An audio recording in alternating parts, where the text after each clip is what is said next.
Krishna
I can't remember where I left off the last time we were reading from chapter 11 of Canto 9.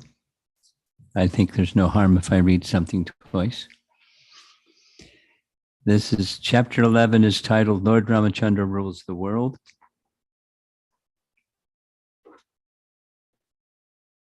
He hasn't started ruling the world yet as king. He's still in the forest.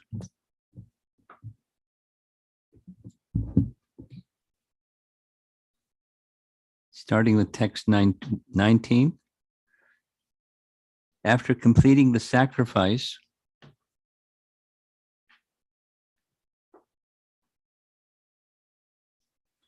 the previous verse, after Sita entered the earth, Lord Ramacandra observed complete celibacy and performed an uninterrupted Agnihotra Yagya for 13,000 years.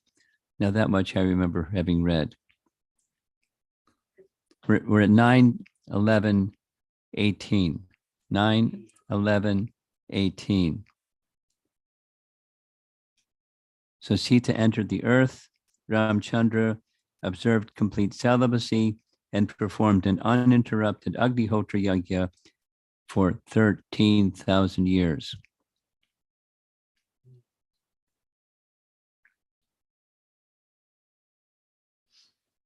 "19. After completing the sacrifice, Lord Ramacandra, whose lotus feet were sometimes pierced by," he's speaking about his previous pierced by thorns when he lived in the Dandakaranya forest, placed those lotus feet in the hearts of those who always think of him. He then entered his own abode, the Vaikuntha planet beyond the Brahmajyoti. Did we read this? I don't think so. No. I'll read the purport. Lotus feet of the Lord are always a subject matter for meditation for devotees.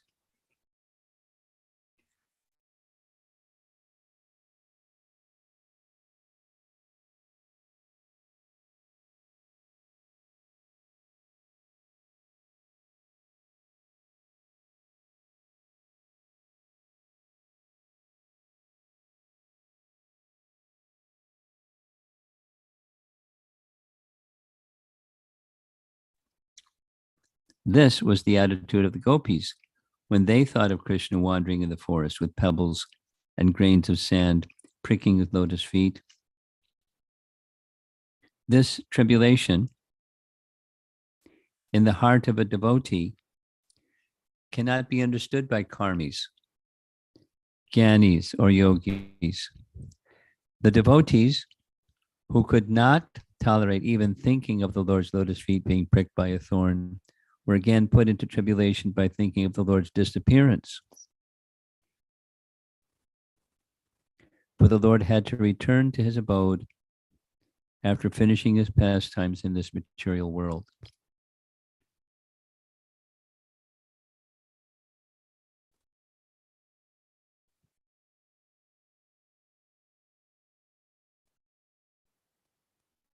The word Atma Jyoti is significant.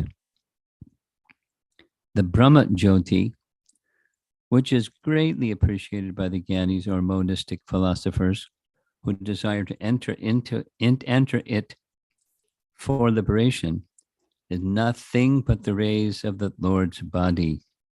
Yasya Prabha Prabhavato Jagadanda Koti Koti Svashesha Vasadadi Vibhuti Vinnam Tad Brahma Nishkalamanantam Vishesha Bhutam Govindamadi Purusham Tamaham Bhajami. I worship Govinda, the primeval Lord, who is endowed with great power. The glowing effulgence of his transcendental form is the impersonal Brahman, which is absolute, complete, and unlimited, and which displays the varieties of countless planets with their different opulences in millions and millions of universes. Brahma Samhita 540. The Brahmajyoti is the beginning of the spiritual world, and beyond the Brahmajyoti are the Vaikuntha planets.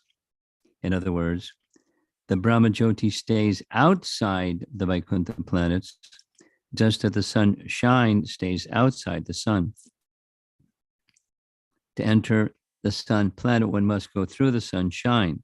Similarly, when the Lord or his devotees enter the Vaikuntha planets, they go through the Brahmajyoti. Thus, after some time, they fall again into this material world, to this material world. Aroya Krishtrena Param Padam Tata Patantyado Nadradayushparangrayaha. 10:2:32. The Vaikuntha planets are covered by Brahmajyoti, and therefore one cannot properly understand what those Vaikuntha planets are unless one is a pure devotee.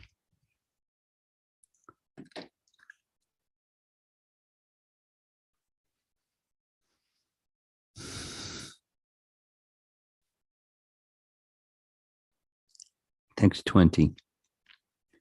Lord Ramachandra's reputation for having killed Ravana with showers of arrows at the request of the demigods, and for having built a bridge over the ocean, does not constitute the factual glory of the Supreme Personality of Godhead, Lord Ramachandra, whose spiritual body is always engaged in various pastimes. Lord Ramacandra has no equal or superior, and therefore he had no need to take help from the monkeys to gain victory over Ravana. Purport. As stated in the Vedas, Svetashvatar Upanishad 6.8, Natasya karyam karanam cha vidyate, na tat samash chabhyadi kascha drishyate, parasha shaktir vivadaiva shruyate, swabhaviki jnanabala kriyacha. The Supreme Lord has nothing to do, and no one is found to be equal to or greater than him, for everything is done naturally and systematically by his multifarious energies. The Lord has nothing to do. Na tasya karyam kananam cha vidyate. Whatever he does is his pastime. The Lord has no duty to perform, to oblige anyone. Nevertheless, he appears to act to protect his devotee or to kill his enemies. Of course, no one can be the Lord's enemy, since who could be more powerful than the Lord? There is no actual question of anyone's being his enemy. But when the Lord wants to take pleasure in pastimes, he comes down to this material world and acts like a human being, thus showing his wonderful, glorious activities to please the devotees. His devotees always want to see the Lord victorious in varied activities, and therefore, to please himself and them, the Lord sometimes agrees to act as a human being and perform wonderful, uncommon pastimes for the satisfaction of the devotees. It's a feature of Lord Ramachandra's pastimes that blend very wonderfully his human-like and his divine features. And in some cases, he's concealing, and sometimes he's by his seemingly worldly features.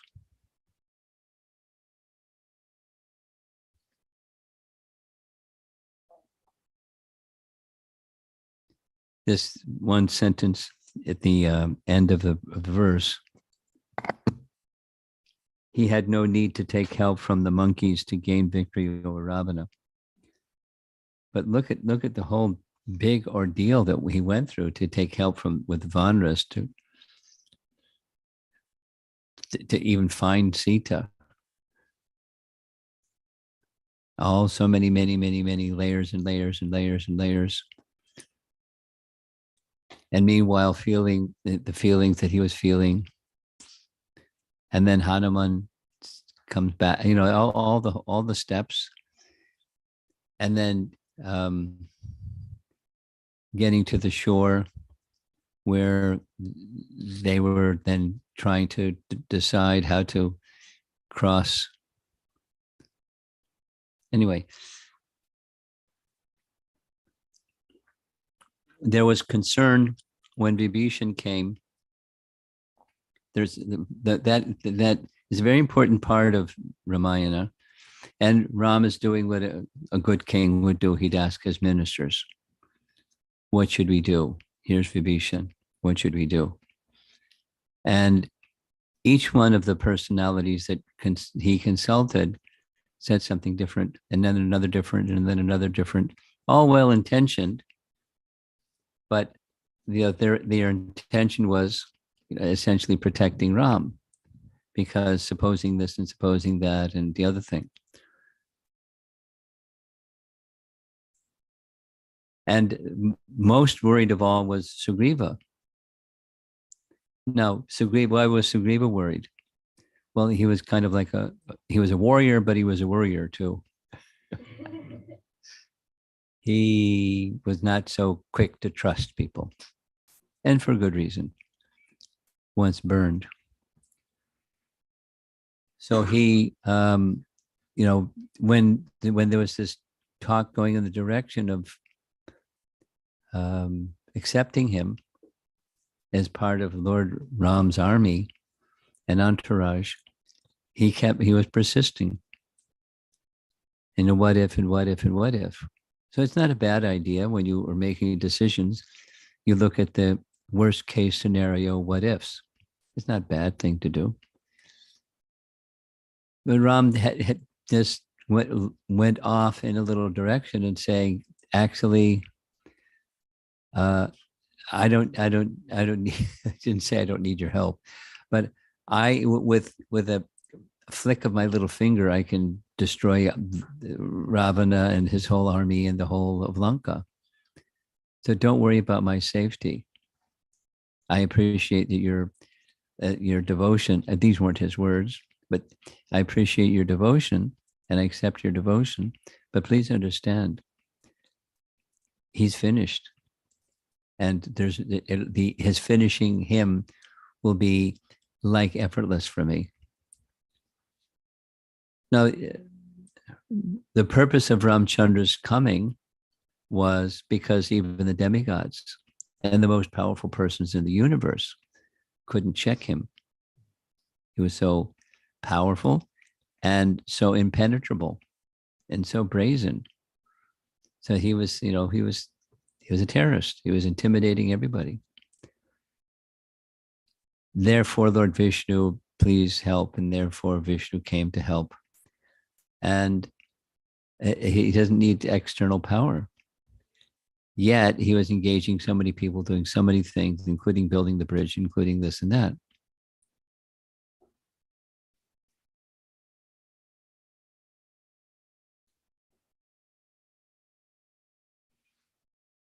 And all the Vanras that were killed, simply by glancing over them, they were brought back to life.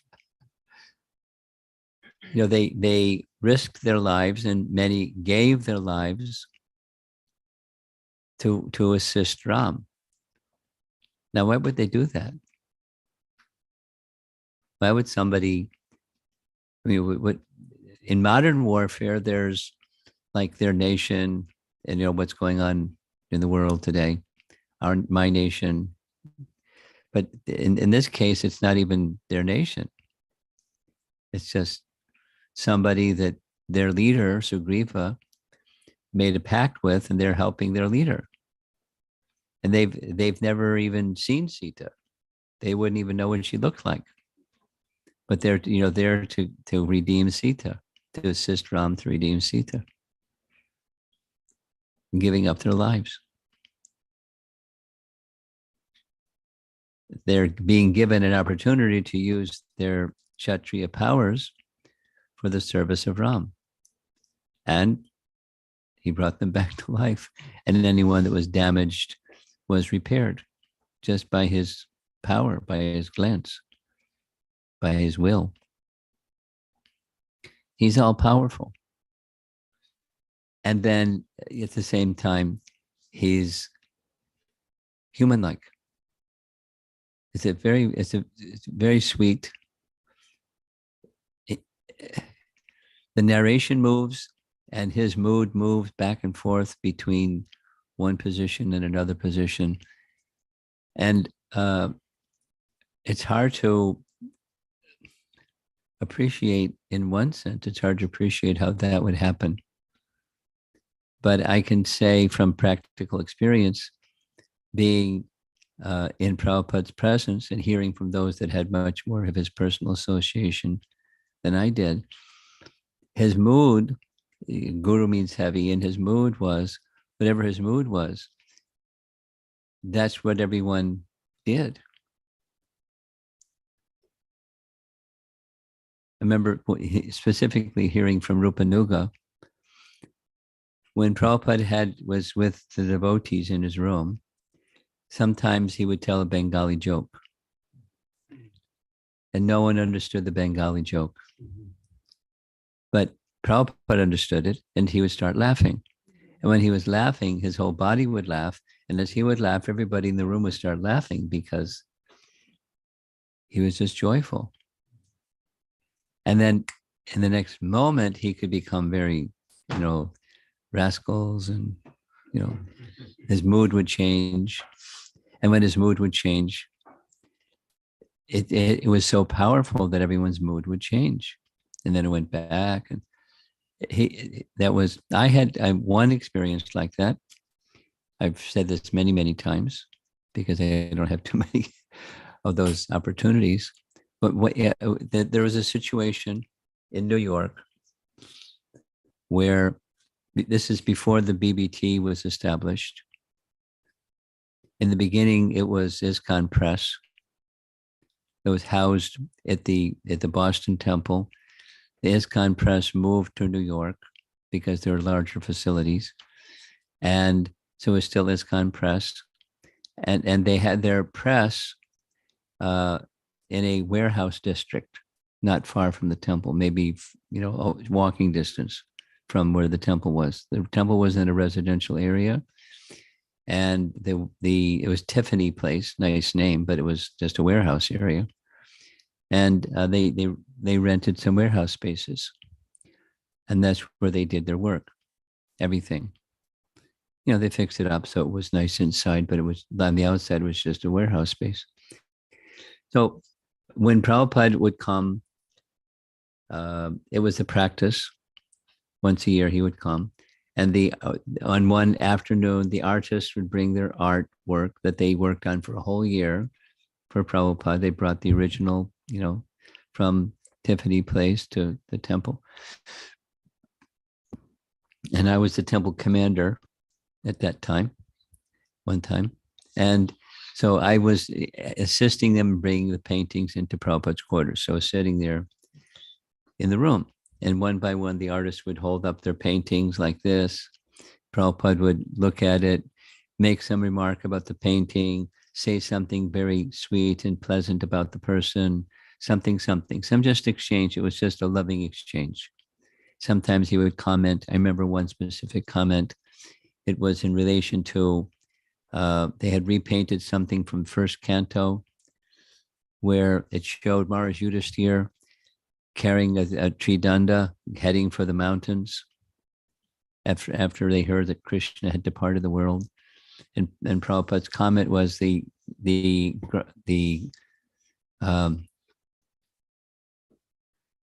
Kshatriyas, when they would renounce the world, they wouldn't take a danda. They wouldn't take vows of sannyas. They would just leave and go to the forest.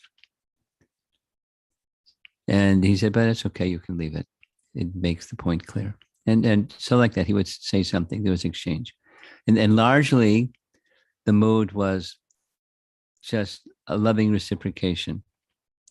And it's very, very joyful and lots of laughter and Prabhupada saying funny things. And, it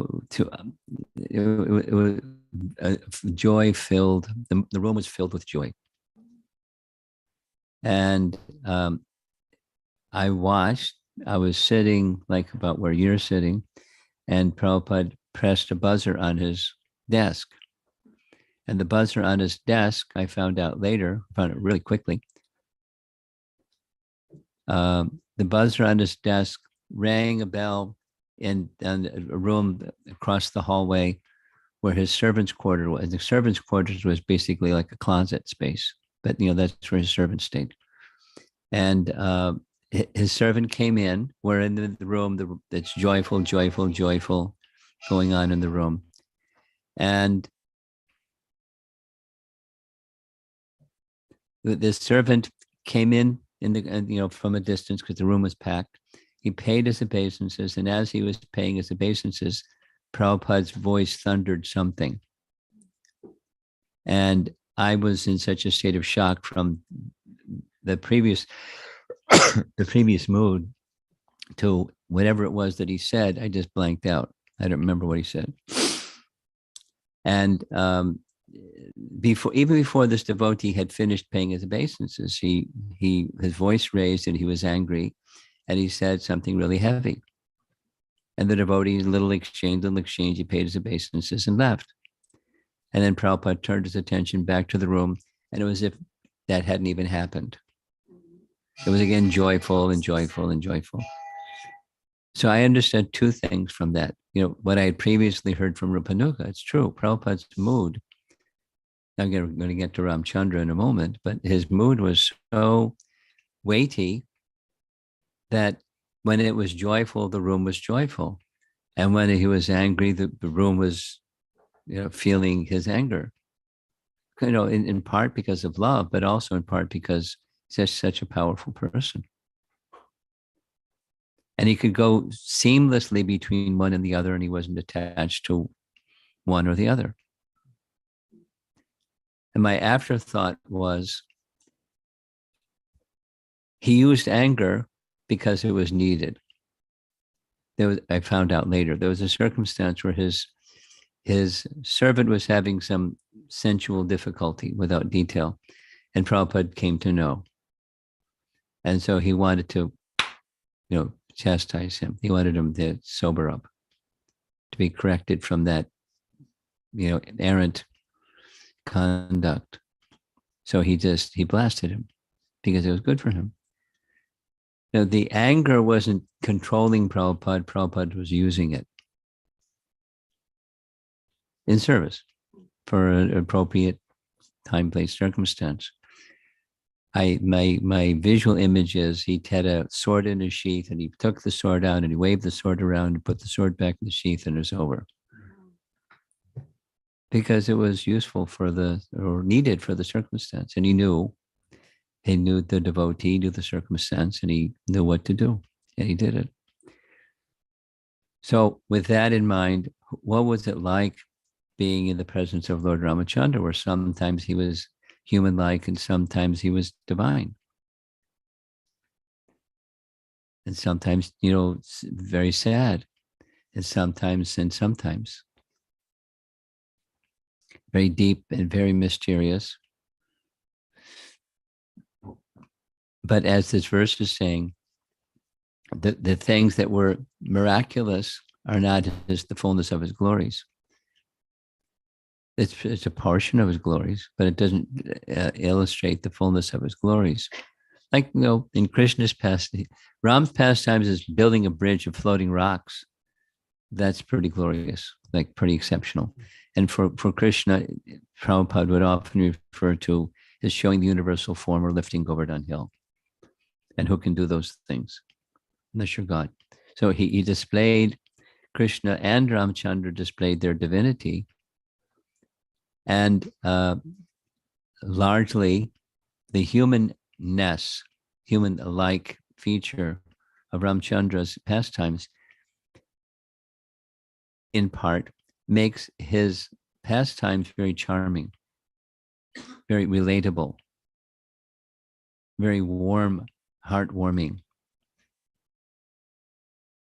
And although filled with sorrow, also filled with sweetness in many, many, many ways. How he would engage with his devotees, very loving and always instructing. Every opportunity was there for an instruction purpose. Here's another nice example of Ramacandra using his anger. After the 4 months of the rainy season, when Sugriva didn't come to fulfill his promise, Ram spoke about it, and then he also expressed some anger. Not worldly anger, but then he told Lakshman, don't go there and blast him. Don't go there and, just convey my message that, it's time. Please make some arrangement.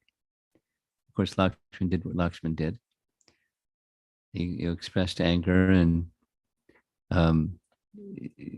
Tara pacified him. Tara? Huh? No, not Rama. Vali's wife. Yeah, Tara pacified him. She spoke in such a way, this isn't befitting. Don't speak like this about the friend of your master. He's this and that and that. And by the way, he's already sent the Vanas. They're here shortly. So please don't lose your cool. She didn't use those words. And she spoke so nicely that in fact, Lakshman was pacified. And when Sugriva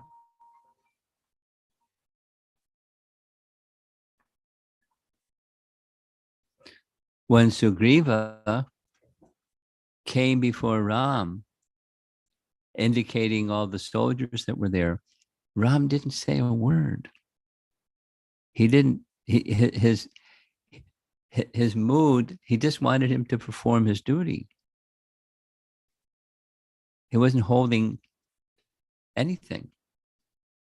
He wanted, and when he was clear that he was performing his duty, there was no further conversation about it. No emotion, no words.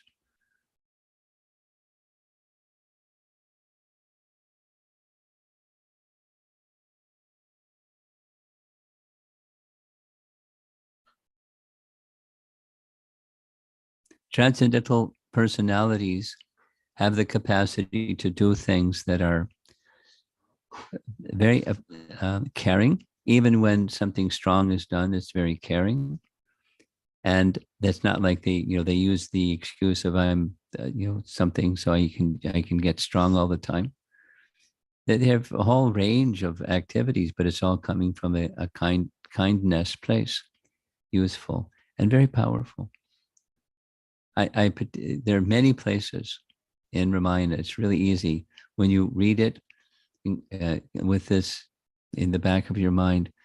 It's very clear. Sometimes and sometimes. I mean, when he's with Lakshman, he's lamenting like anything. Where's Sita? He's scolding Lakshman. Why did you do this? And then, he's ready to give up his life. And then the next moment, I'm going to destroy the universe. You watch me. Anger. And the supreme personality of Godhead's anger, like Lord Shiva, comes out and destroy the universe. And Lakshman pacifies him. It's really wonderful. The expression and his experience of so many different feelings that are seen worldly, but they're all divine. And that's part, and the potency that's there in these messages, even if one thinks it's just a nice story, there's spiritual potencies that help carry one. Just the sound vibration, hearing. I think that comes at the end of this chapter.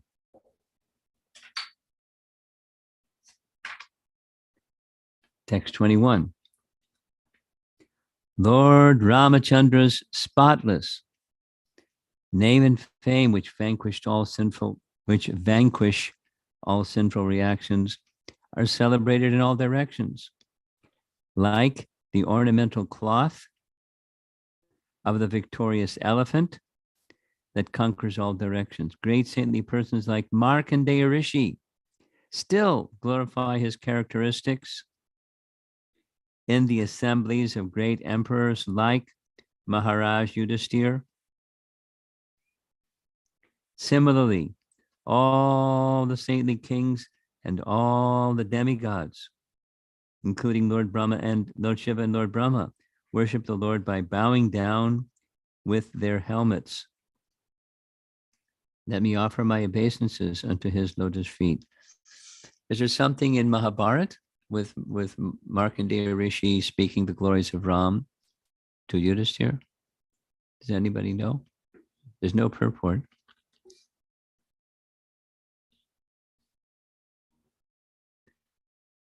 Text 22.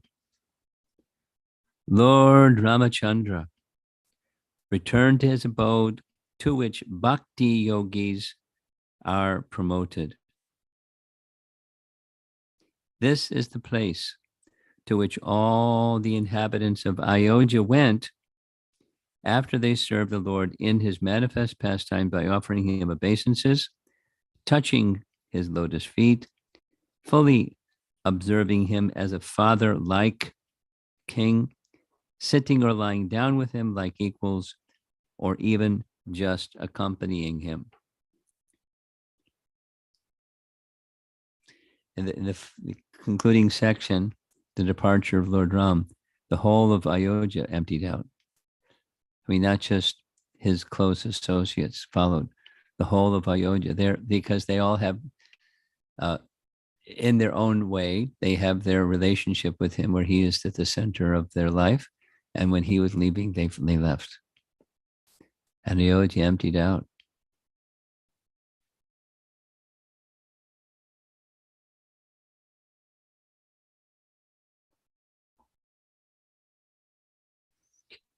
Purport. The Lord says in Bhagavad Gita 4:9, Janma karma chime divyam, evam yoveti tatvataha, taktva deham punar janma, naiti mameti sorjuna.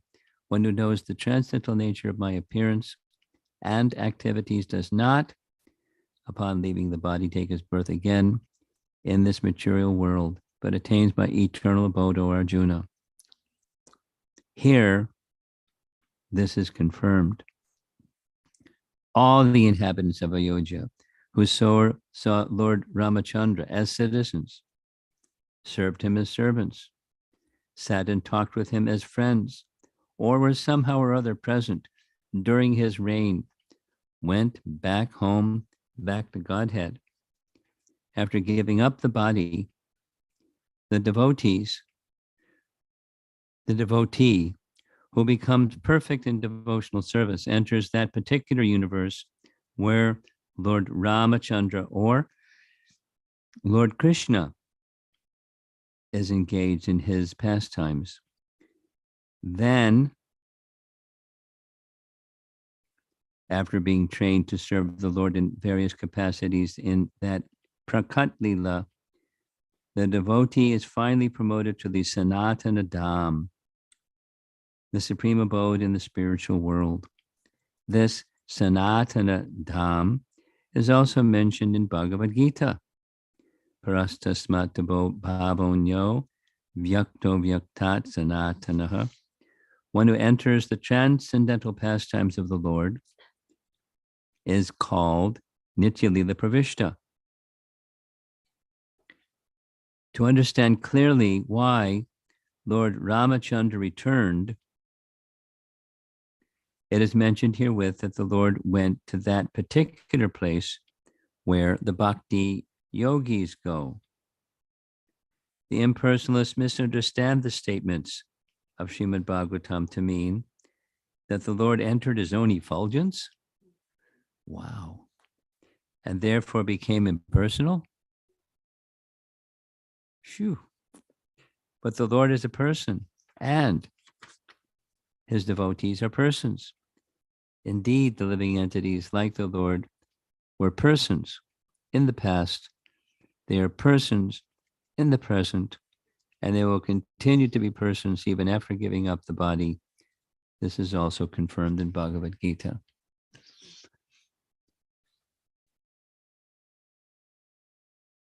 Well, Prabhupada is true to his own prana mantra. Nirvishesha shunyavadi. Because the world, Western world, but the world is filled with impersonalism and voidism.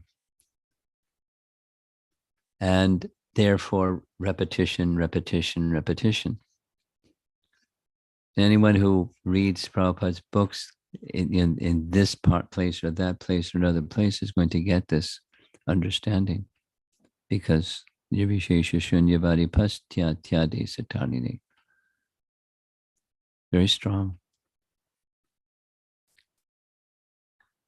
So there's the encouragement to the devotees. I don't know if you noticed during the drama when Jatayu died. Ram. It was nice. Subtle, but nice. How fortunate was Jatayu?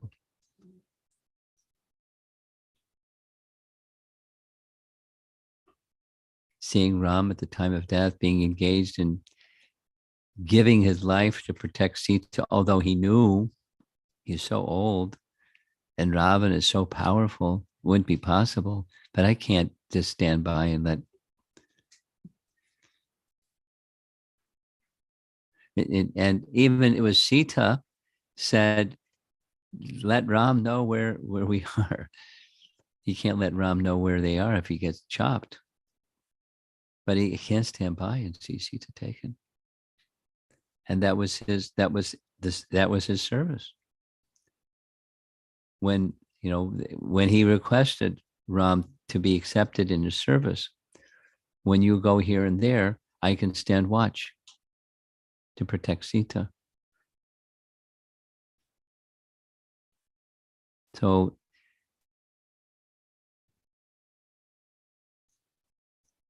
perfection. And with it, sadness. And with the sadness also joy. He achieved the state of perfection, even in that kind of a body.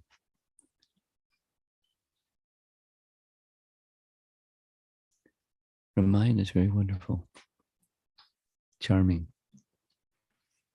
And all the citizens of Ayodhya, just that they were there, denizens of the abode of the Lord when he was present.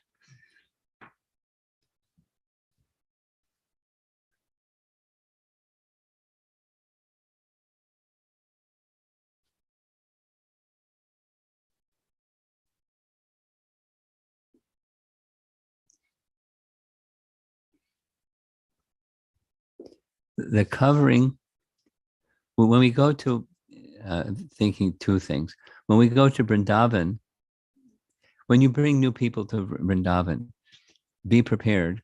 The first thing that they'll see is the outside. They'll see the dirt, they'll see the hogs, they'll see the trash all over the place. They'll see, the beeping horns or hear it. And it's a holy place.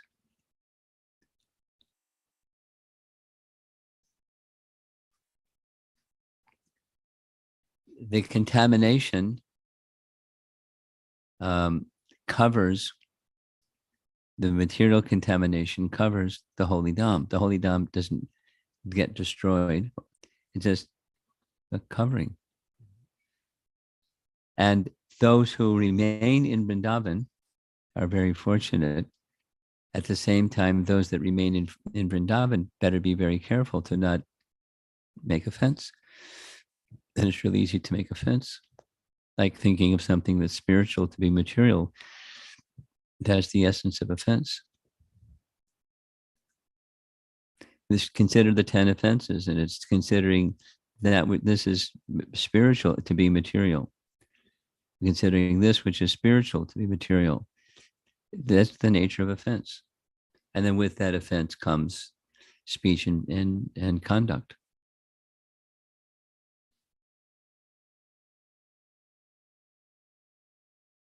But there's certainly a potency, despite the covering that's not so nice.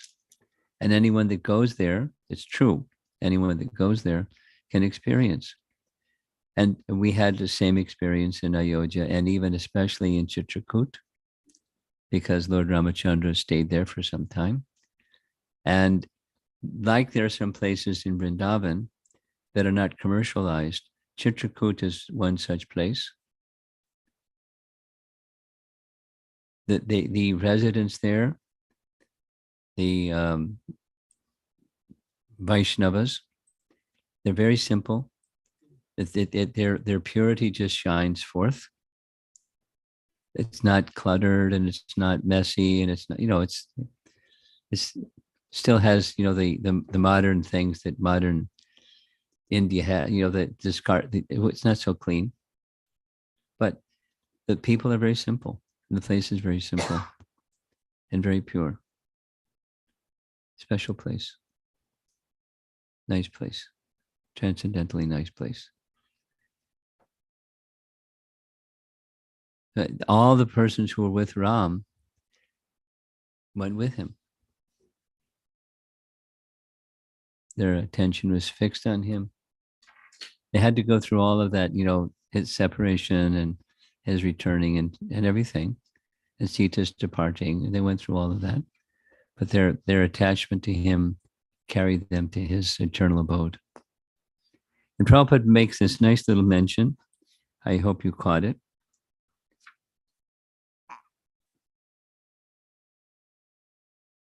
After giving up the body, the devotee who becomes perfect in devotional service enters that particular universe where Lord Ramacandra or Lord Krishna is engaged in his pastimes. That means his Boma Lila.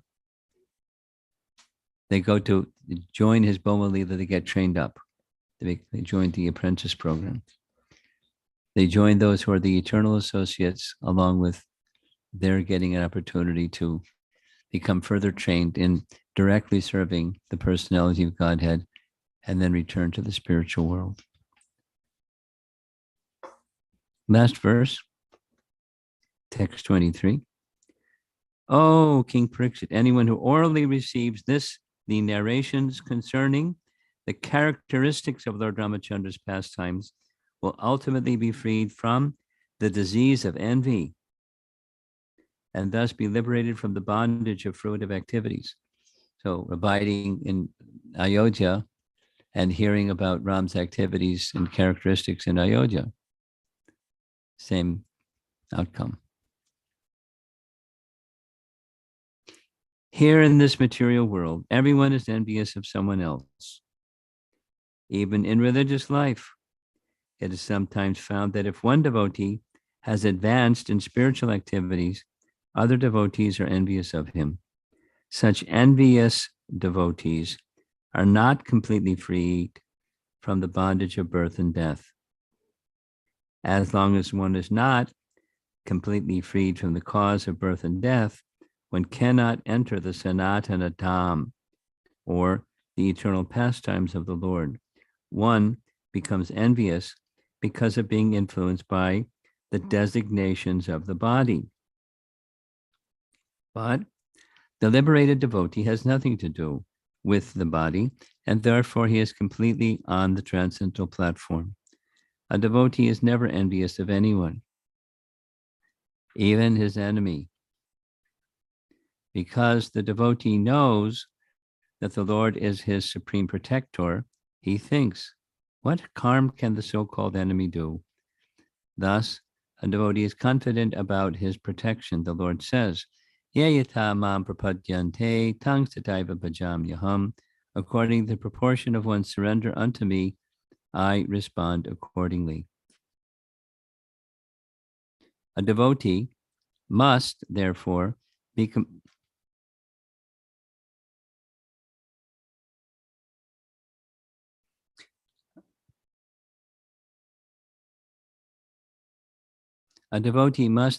completely free from envy, especially of other devotees. To envy other devotees is a great offense, a Vaishnava aparad. A devotee who constantly engages in hearing and chanting Shravanam Kirtana is certainly freed from the disease of envy, and thus he becomes eligible to go back home, back to Godhead.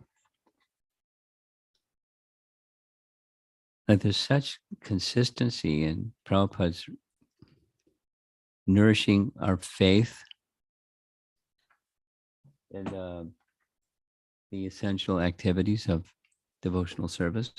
Bhagavad Dharma is hearing and chanting.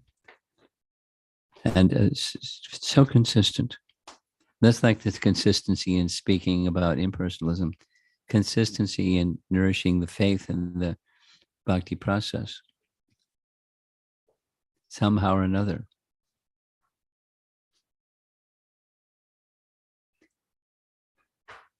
There's a nice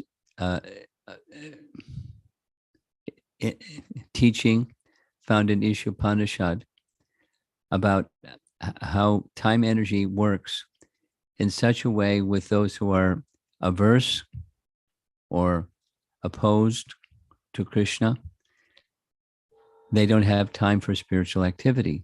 And you look at what they're doing, they don't have time. They'll say, I don't have time. They're too busy, and everyone's busy. And those that take up spiritual life, somehow you manage to take up spiritual life, there's time.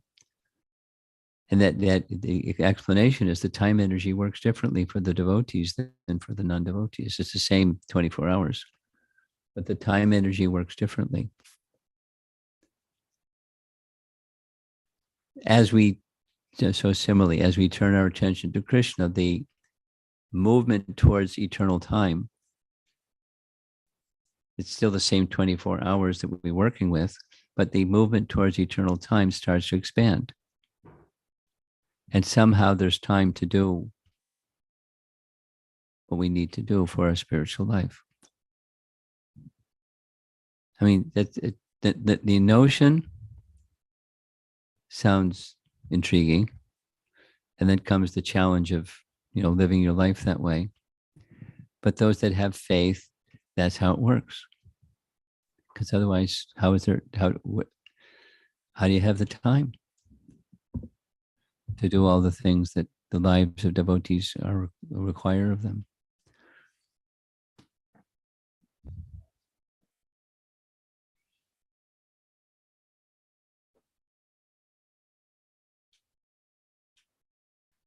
There was a comment meeting some young people in the course of this visit to Houston and Austin, meeting some young people that are on a path of becoming doctors. And you're like, whew. And so that's a lot of work. It's a lot of sacrifice. And so one of the parents was commenting, it seems like there's a lot of young people, the Hare Krishna devotee children, want to become doctors. And it's one thing to become a doctor. That's the big challenge. It's another thing to become a Krishna conscious doctor. Because there's some persons, young persons, that are maintaining their sadhana on top of their, all of the workload that they have to become a doctor. And some can't or don't. But some can and do. It's just, it's the spiritual, it takes spiritual strength to be able to go through life according to the capacities that Krishna has given you. When you work according to the capacities that Krishna has given you, and they're different for different persons according to the capacity of the persons. And there's always a challenge because there's always more to do than we have time to do. Yet maintaining this strong conviction, I must, in the sadhana department, in the hearing and chanting, because that's what's in the purport here. I must. It's not optional. I must. So somehow, because one feels I must, then the time energy works differently. And one of the things that happens when the time energy works differently is time wasting things disappear. Watch yourself if you have some time wasting tendencies, how often they come up, whatever that might be. Some people have this and some people have that and some people have the other. And, without going into it too much, the internet and technology is an enormous time waster. When we don't, it's not specifically service related, it's just distraction related, and takes the time and attention away from our real mission. Beware. Technology has its advantages. Technology has its poison. Beware. Okay, let's see if there's some discussion. Yes.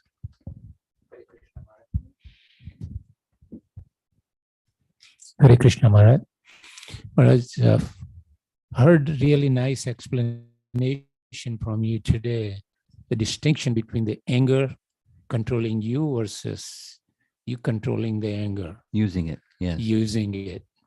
So I know I'm not Prabhupada or Lord, but is it appropriate to use some of those anger things in a, say, ISKCON management or temple management or some? Yes. But that takes refinement, not just brute strength. Yeah. It takes refinement. When is it appropriate and when is it not? And there are times when it's appropriate. And a discriminating person is discriminating. They don't use it unless it's really needed. And when it's needed, they use it and then they put it away. Yeah. Prabhupada did it. Right. But he was in the position of guru, and ISKCON managers aren't usually gurus. So he was using it in his own way, in his very refined way. So back to your question. Yes, it has its place. I have a second question, which is not related to the topic you covered today. May I ask that question? Yeah, sure. Okay. Lord Ramacandra is about the birth and yuga cycles. Lord Ramacandra appears in a Treta Yuga. Yes, he did. In each yuga cycle, is that my understanding? And no. Are you saying that Ramacandra appears every yuga cycle, right? No. Okay. Once in a day of Brahma. Once in a day of a Brahma. Okay. That's what that's what I was getting at. Yeah. So is that Lord Krishna? Yes. Appears once same. Okay. But it's not, here's a detail. Okay. You like details, I'm sure. Ramacandra doesn't appear in this 28th yuga cycle of Vaivasvata Manu. Okay. According to Laghu Bhagavatamrita, Rupa Goswami writes that he appears in the 24th yuga cycle of Vaivasvata Manu. Okay. And this is 28th. So that's a lot of time in between. So does that mean that Lord Krishna does not appear in every Dwapara Yuga? You said it yourself. The answer is no. Once in a day of Brahma, not once every Dwapara Yuga. Right. But his expansion doesn't appear in every Yuga either. Just once he appears. Swayam Bhagavan Krishna appears once. Once, okay. Swayam Bhagavan Krishna appears once. Okay. And then let's say, what about the other 999 yuga cycles in each day of Brahma? That's what your question is implying. Right, in each one of those, right. So someone appears, Vasudev Krishna appears. Okay. But Swayam Bhagavan Krishna once in a day of Brahma. Same thing for the Lord Ramacandra. Well, I don't know what the same thing for Lord Ramacandra is. I don't know what happens on the other 999 yuga cycles. But Lord Ramacandra appears once in a day of Brahma. Okay. During a certain yuga cycle of Vaivasvata Manu. Okay. This Vaivasvata Manu is really a good Manu. Right. Very valuable. Okay. Thank you. Yeah. As a compliment to you, you're a very careful listener. I've noted that whenever there's classes, you're a very careful listener. Thank you. Hare Krishna, Guru Maharaj. I have two questions to ask Guru Maharaj. One is that the jiva which goes to Vaikuntha does not come back. The same thing applies to the jiva which goes to Ayodhya. Of course. Because what's the difference between Ayodhya and Vaikuntha? It's the same, just same. Abode Brahma. Yeah, same. Brahma Jyoti. Same. It's a Vaikuntha planet in Haridam. Ayodhya is a Vaikuntha planet. Once you go to Vaikuntha, you don't come back. Are you ready? The second question is, I will make efforts, Maharaj, under your guidance. The other question is, Maharaj, that when Rama is victorious in Lanka, kills, and Sita Devi goes in, she passes through the fire, Agni Deva, and then her character is proven. And then again, when he hears the comment by one of the citizens, he sends her to Valmiki, Yes. the ashram again. Yes. So why does it show that? Because she has already proven. We've discussed this 3 times, and I'll do it a 4th time, no problem. But you weren't at those other classes, otherwise you'd be asking the question for the 4th time. But it's a good question. That's why it's asked several times. I'm not belittling the question. It's a nice question.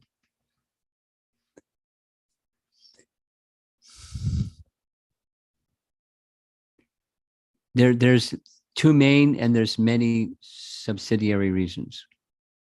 1,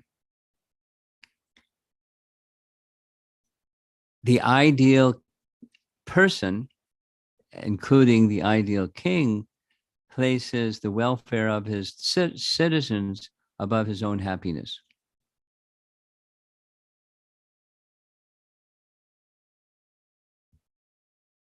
If the citizens are in doubt of the sanctity of their leader or the leader's wife, he wants to protect them from that disturbance. So he sacrificed his own happiness for their happiness or their contentment. Now, could he have done other things? Of course he could have, but that's one of the reasons. And the second transcendental reason is making an arrangement for love and separation. You understand that concept, so I don't need to expand. It happens twice. And let's remember, he's the personality of Godhead. In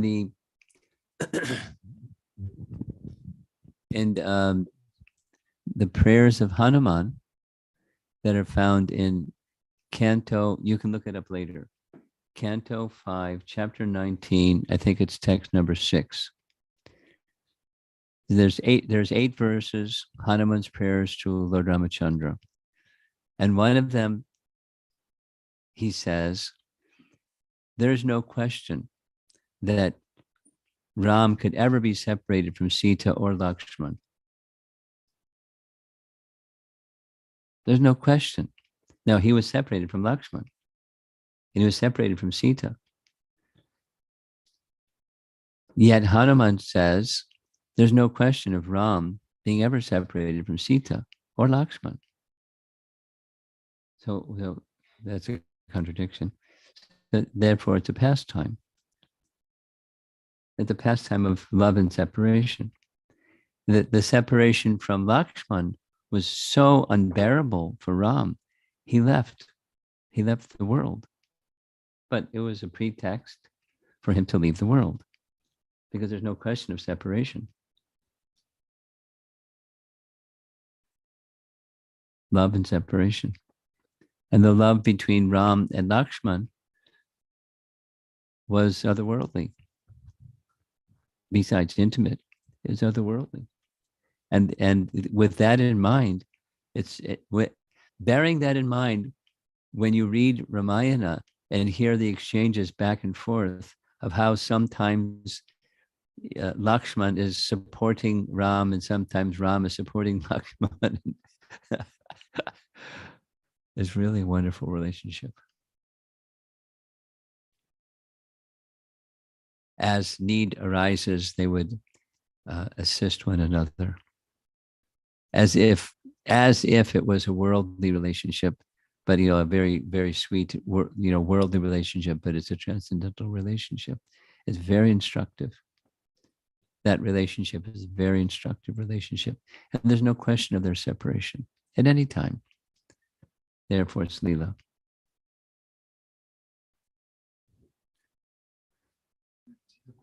Oh, Hare Krishna. So during Lord Ram's pastimes, there were so many sudden upheavals in his life. Yes. Like he got banished from his home, his wife was taken, his brother was hurt in the war. Yet through all of that, he was able to exemplify fulfilling his duty and maintaining his deep relationship. Exemplify what? His duties, fulfilling his duties. Duties. I thought you said deities. I was like, execute his duties and maintain those deep relationships. Yes. And as I grow older, I realize more and more that certainty is less and less guaranteed, whether that be in like career or family or any stage of life. So how do I bring that steadiness to my sadhana or my duty or my emotion when it comes to those sudden upheavals? Welcome to the club.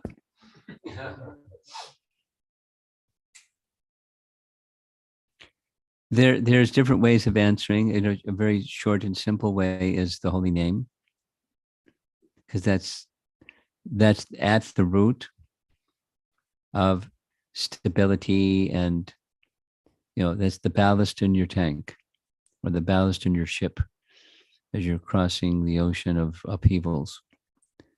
It's the holy name. That's shelter that you can always have in the greatest of difficulty.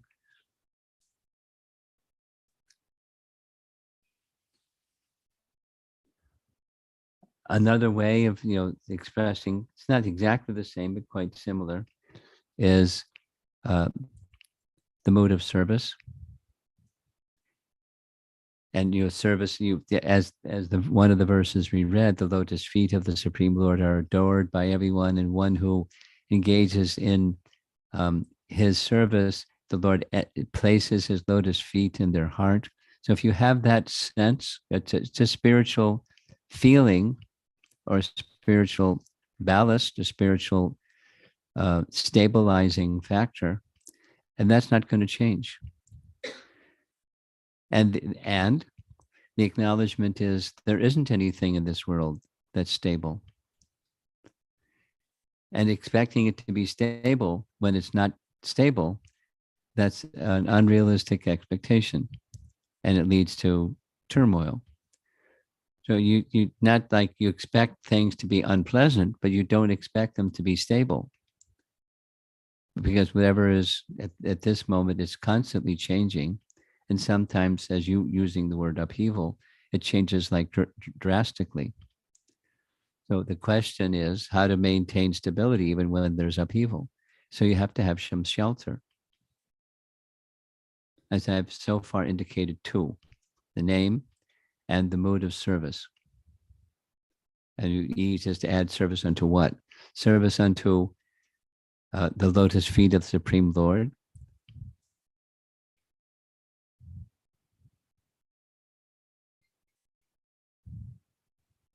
There's two devotees that are very fond of Ramayana, and both of them have become absorbed in reciting Vedanta Deshika's 1,000 verses glorifying Ram's padukas. And then there's another verse that's much shorter, and I know one devotee who you also know, and he recites this Ram Paduka Stotra every morning. It takes him some number of minutes, not too long. But like, we may, some devotees I know recite Brahma Samhita, aside from their Mangalarti songs. And they just know Brahma Samhita. And when you recite it, it's not mechanical, but it's devotional. Then there's shelter. There's by the Shravanam Kirtanam process, you have access to palpable access to spiritual vitality. And that spiritual vitality is your ballast. That's your stability. When there are upheavals, that doesn't change. And throughout life, there can be small waves or medium waves or gigantic waves or tsunamis, but those things don't change. It's not self-preservation, it's just spiritual elevation. Learning the value, spiritual value, and it takes time and faith and good association to deeply invest in those spiritual shelter activities. And then you feel protected and safe, even in the midst of upheaval. It's right in Bhagavad Gita, chapter 6. even in the midst of greatest upheaval, upheaval, difficulty, like the untouched, like a leaf is untouched by the movements of the waves. It's that's your question is what spiritual life is aiming towards. It's real. It's available. And it has different principles, alignment principles than material attainment. Doesn't mean don't try to achieve something of the world, but when you do those things, make sure that the spiritual orientation is in place.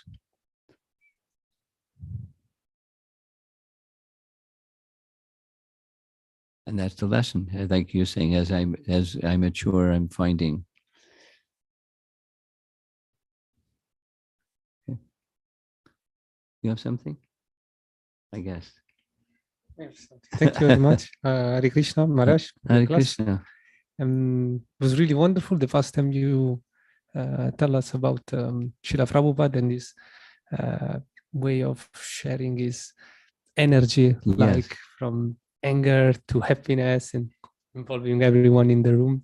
And that was, thank you for making us a little bit closer to Srila Prabhupada in this way. Good, good. So I have a question regarding, I think the last verse you talk about in the purport is talk about envy. And Yes. envy is something that we really need to avoid. So as far as I understood, we, conditioned soul, we are here, like our original sin is like envy for Krishna. However, I don't feel envy of Krishna. I mean, like at the moment, it's something subtle that maybe we forgot. Can you enlighten a little bit about this? You're asking the original envy topic? Yes. What's it like? That's what you're asking? Yes, I mean, like I feel that the main reason that Oh, it's not reasonable. If you want a reason, you won't find one. It's very unreasonable. So there is I don't need to think about this original envy. I just need to. Well, it's good to know it's there, and that's why we're here. And now now that it's here, what to do? And you do a U-turn. It's not easy to do a U-turn because you're accustomed for who knows how many lifetimes going the direction life has been going in. So now what? So being aware that it's there, the necessity is the remedy. Let's just say,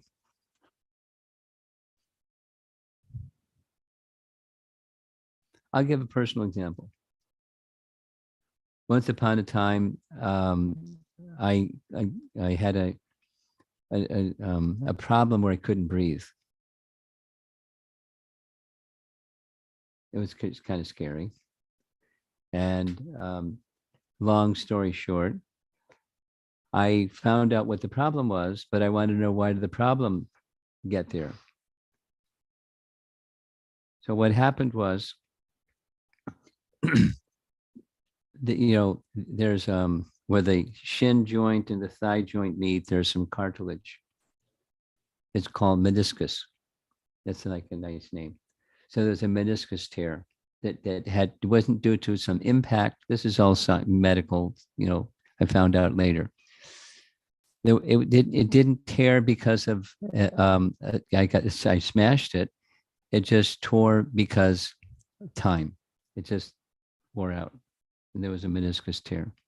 And because there was a meniscus tear, I started getting this bulge in the back of my knee. I didn't know what it was. And because I had this tear in the back of my knee, my leg wasn't moving the way that it normally does. Because my leg wasn't moving the way that it normally does, there was blood accumulating at my ankle. It was starting to swell. But I wasn't paying attention. You know, I was just like busy doing stuff. And then because the blood was accumulating down there, it formed a blood clot. And then I was in an airplane, the blood clot went to my lungs. Because the air pressure changed. It went to my lungs and I couldn't breathe. So when I found, you know, that it was an ordeal to find out, because it was in India. It's like, if you have a medical problem, don't have it in India, please.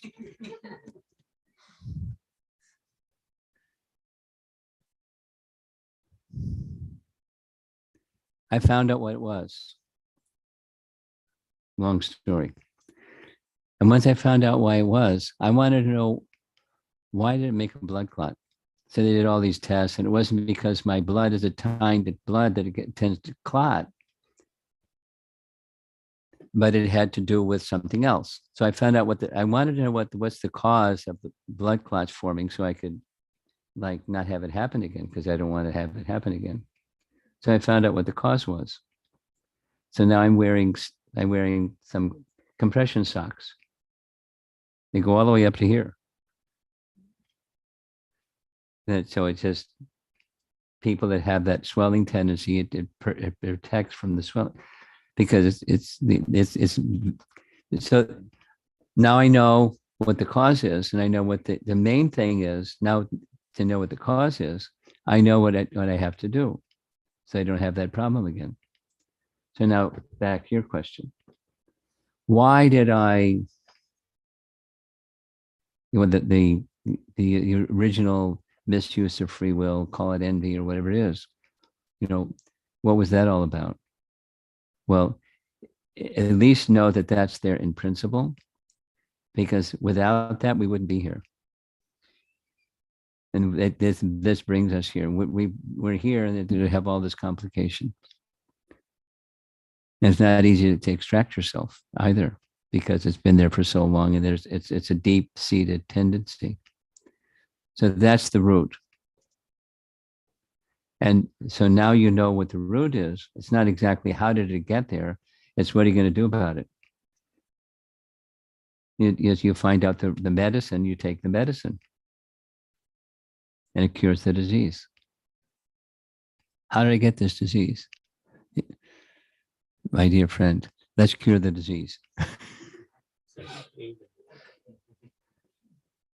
So the root cause is turning our attention away. Bahir Mukha Jeev. That's the language of Jiva Goswami. Mukha means face. Bahir means away. Bahir, Mukha, Jeev. Living entity turns his face away from Krishna.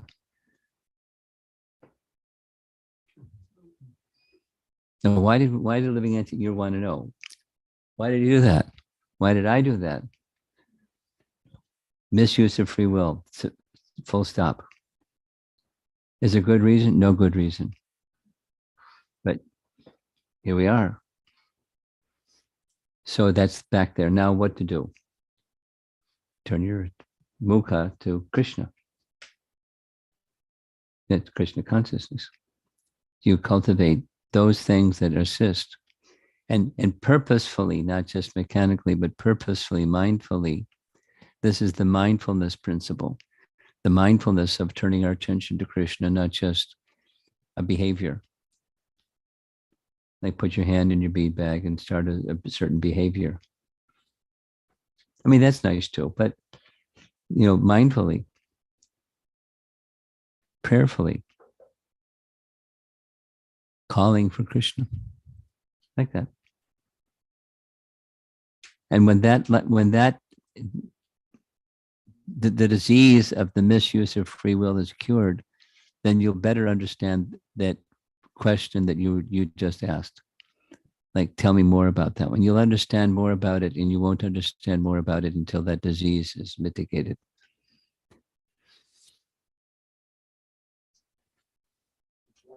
And you read in the purport of Bhagavad Gita 13:22, and you'll find the answer that I just said.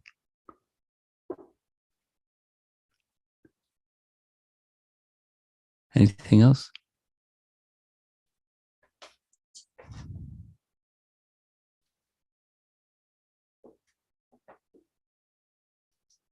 A question from Uttam Bhakta Prabhu. Although Srila Prabhupada had lots of translations to do, yet he meant to translate Ramayana. My understanding is that he wanted to make sure that we don't take Lord Krishna's pastimes cheaply and remain good devotees. Is that correct? I like the way he asks questions. He makes a declaratory statement and then asks, is it correct? You know, I've never heard that it's said that Prabhupada wanted to translate Ramayana. Now, whether he did or not, I've never read that he wanted to do that. He wanted to complete Bhagavatam, and he didn't complete Bhagavatam because he did so many other writings. He was like certainly prolific to the max, but completing Bhagavatam wasn't part of that. So he left something for his followers to do. Yes, he wanted Krishna Bhakti to be awakened. And therefore he translated Krishna book before he, did all the 12 cantos, excuse me, all the 10th canto of Bhagavatam. So I don't know if that answers his question. It's not exactly everything that he said that's right or not right, but there's a reply. Is there more? Okay. Yes.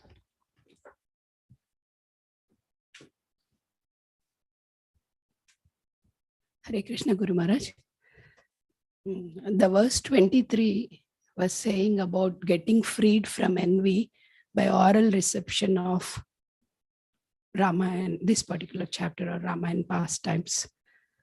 So we see like many new devotees are still to become devotees, sometimes do this for just getting benefited by the Phala Shruti.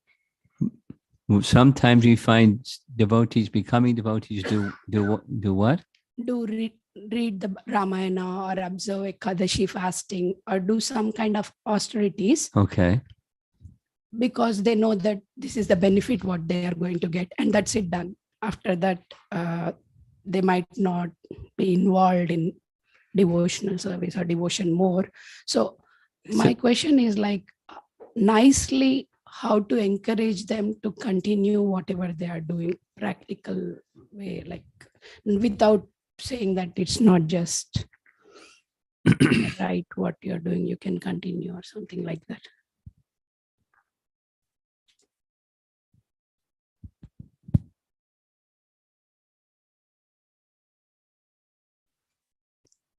And my answer to questions like this is, it depends.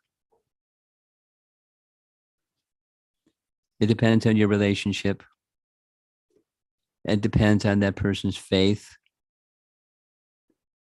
It depends on their nature, their willingness to go and to even look at going another step or to go another step. How you're going to respond to, and to assist them depends. And here's some brainstorm possibilities. One easy one. Wow, it's really nice that you do that. Have you considered such and such? Let me read a passage to you where it says such and such. And so so they can expand their scope of what they have faith in and do with fastidious regularity. But it depends on the person and the circumstance. You have something more? Yeah, we have time. Okay. Last question, by the way.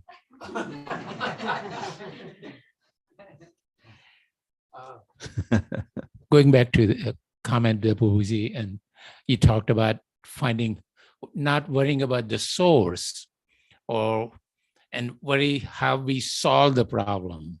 That's how I understood. Yes. And also the Prabhuji talked about, and you said, are we ready to go back to Godhead? have a small group of people, we read Bhagavatam in a Gujarati, and we had some discussion. So in a spiritual world, everything under pure sattva guna. There is no rajoguna or tamoguna. And if that is the case, why did we think about coming to the material world to enjoy it? And the follow-up question was, okay, let's forget about that. We don't want to worry about how did we get here, but we want to go back. But once we go back, Krishna says, once you come, then you won't have to go back. Punarjanma na. So how do we know that he won't send us back?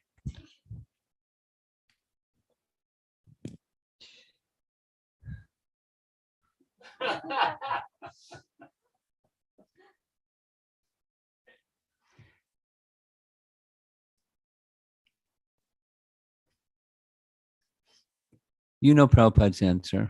Here's okay, so I'll just give you Prabhupada's answer. When the man is drowning and you throw him a lifeline and he says, well, wait a minute, how did I get here? Don't worry about how you got there. Just grab the lifeline and we'll bring you to a safety. Let's go. No, before I grab the lifeline, I want to know how I got here. Yes, we discussed that answer, but some people didn't find it. Okay, some people will keep asking the question. That's okay. So in this purport that I referred to, it's the verse where Prabhupada is expanding on the word anadi. Adi means beginning, and you put the prefix an, it means not eternal. So since time immemorial can have two meanings. One, absolute anadi. Two, so far back in time you can't find it.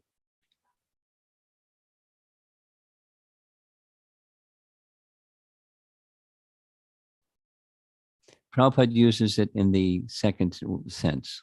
Some people like in the first sense. Because for the rational brain, we're just eternally here. There's no misuse of free will. We're just eternally here.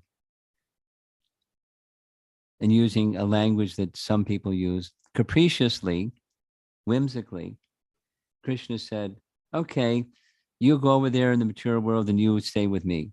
That's it. But any way you look at it, it places in the event within time. And then comes this time, what does anadi mean? Since time immemorial means eternally we're here, or so far back in time you can't measure. And if it's eternally we're here, then Krishna is capricious. Okay, you go to hell. And you stay with me. That's it. It's not even, that's still, it's like an event in time. But it's not an event in time. So for people that want a logical answer, they're not going to get one because it's not an event within time. Well, excuse me, but what's an event that's not within time? Because we don't have any experience of events that's not in time. But it's an event that's not, it's an event, but it's not an event in time. Misuse of free will is an event, but it's not an event in time. If you say it's an event in time, then it's like once upon a time we're in the spiritual world and we looked at our watch and we said, you know what? I'm feeling some envy towards Krishna, so I'm out of here. As if it's an event in time, but it's an event that's not in time. And so persons that want logic, they're not going to get it because it's not measurable. It's not, so it would mean, so for misuse of free will, there's got to be a cause. That's the rationale. And it's so nice and so this and so that. So how can we misuse free will? Because it's not caused by something. It's intrinsic to the soul. And it's not an event in time. There's not a cause that triggered it. It's within the soul. Misuse of free will. It's a potential. As proper use is also a potential. Okay. Then what triggered me misuse? There we go again. Means once upon a time we weren't, and then something happened, and then we did. It's an event in time. But it's an anadi event. So don't use that logic. So in the language, you're familiar with Bhaktivinoda Thakur in the year of Prabhupada's birth, 1896. He wrote a book in English and sent it to universities around the world. Sri Chaitanya, His Life and Precepts, right? It's one of his 100 books. And in his life, it's his summary of his leelas. In the precepts, it's Dasamula. And in the Dasamula, he touches this topic. And his language is, do not, I'll say it slowly, do not ask a misleading question. When was the living entity created? We say the living entities are part and parcel of Krishna, which may sound like once upon a time Krishna was alone and he looked at his watch and said, you know what? I think I'd like some living entities. Boop, there's living entities. But it's not, they're part and parcel of Krishna, the emanations of Krishna's Tatastha Shakti, but it's not an event in time. So do not ask the misleading question, when were the living entities created? Or when were they enthralled? Doesn't mean it's a non-event, but it's not an event within time. And you place an event in time, and there's before and after, and there's a cause. And there's the effect. So what's the cause of misuse of free will? It's inherent in the jiva. It's not something outside. It's not triggered through time or some external cause. Just misuse of free will. And you won't find a good reason for it, because it's quite unreasonable.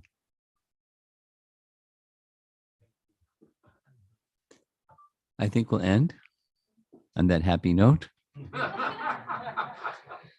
Srila Prabhupada ki jai.